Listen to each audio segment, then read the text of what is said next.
Hello everyone, Rathyatra উপলক্ষে সকলকে স্বাগত। তো আমরা রথযাত্রা উপলক্ষে এসেছিলাম বীরভূম বীরচন্দ্রপুর। এই জায়গাটা তীর্থস্থানের জন্য খুব সুন্দর।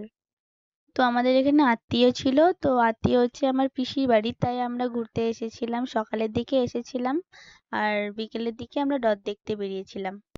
তো আমরা এসেছিলাম আমি, আমার দিদি, আর একটা বোন। তো তোমরা ভাবলে যাচ্ছ তো আমরা কতজন। তো আমরা মোট গিয়েছিলাম 5 জন।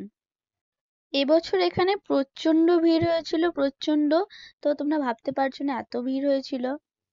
আমাদের তো একটাই কাজ ছবি তোলা, তো আমরা সুন্দর একটা লোকেশনে চলে এলাম ছবি তুলতে। তো দেখো কত সুন্দর জায়গা এটা। তো তোমাদেরকে দেখানোর চেষ্টা করলাম ভিড়ের দৃশ্যটা। রথ দেখতে দেখতে তো আমাদের সন্ধে লেগে গিয়েছিল। তো তারপরেই আমরা বাড়ির দিকে রওনা দিলাম। তো দেখা হচ্ছে নেক্সট ভিডিওতে। এখনকার জন্য টাটা।